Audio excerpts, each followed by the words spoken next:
Hello, ഇന്നത്തെ recipe എന്ന് പറയുന്നത് മാമ്പഴപ്പുളിശ്ശേരിയാണ് കേട്ടോ. എൻ്റെ വൺ ഓഫ് ദി ഫേവറേറ്റ് ആണ് മാമ്പഴപ്പുളിശ്ശേരി എന്ന് പറയുന്നത്. അപ്പോൾ നമുക്കത് എങ്ങനെ ഉണ്ടാക്കാൻ നോക്കാം. ആദ്യം മാമ്പഴം എടുത്ത് നന്നായിട്ട് അത് കഴുകി വൃത്തിയാക്കി അതിൻ്റെ തൊലിയൊക്കെ കളഞ്ഞെടുത്തിട്ട് നമ്മൾ മൺകലത്തിലാണ് കേട്ടോ വയ്ക്കുന്നത്. അപ്പോൾ അത് നന്നായിട്ട് കുറച്ച് വെള്ളമൊക്കെ ഒഴിച്ച് അത് വേവിച്ചെടുക്കുകയാണ്. അപ്പോൾ ആ സമയം കൊണ്ട് നമ്മൾ അരപ്പ് തയ്യാറാക്കുകയാണ്. ഞാനാണെങ്കിൽ നാളികേരം ചെരുകിപ്പോൾ അതിനകത്ത് കുറച്ച് എന്താ പറയുക, ചെരുകാൻ പറ്റാത്ത കുറച്ച് പീസുകളുണ്ടായിരുന്നു. അപ്പോൾ അത് ഞാൻ ആദ്യം ക്രഷ് ചെയ്തെടുത്തു.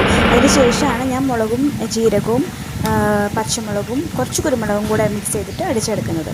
എന്നിട്ട് ഇത് തിളച്ച് വരുമ്പോൾ ഇതിനകത്തോട്ട് കുറച്ച് മഞ്ഞൾപ്പൊടിയും കുറച്ച് മുളക് പൊടി ഇട്ട് കൊടുക്കുന്നുണ്ട്. അത് കഴിഞ്ഞിട്ട് ഈ അരപ്പും കൂടെ മിക്സ് ചെയ്തിട്ട് നന്നായിട്ട് ഇളക്കി കൊടുക്കുകയാണ് ചെയ്യുന്നത്.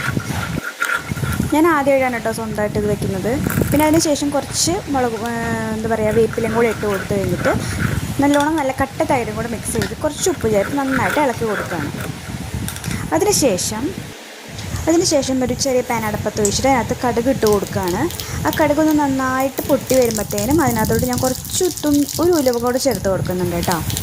അപ്പോൾ എനിക്ക് ഒരുപാട് ഫ്ലേവർ ഇഷ്ടമായതുകൊണ്ടാണ് കേട്ടോ ഉലുവ ചേർക്കുന്നത്. ചിലർക്ക് ചേർക്കാം, ചിലർക്ക് ഇഷ്ടമാത്തവർക്ക് ചേർക്കേണ്ട ആവശ്യമില്ല കേട്ടോ.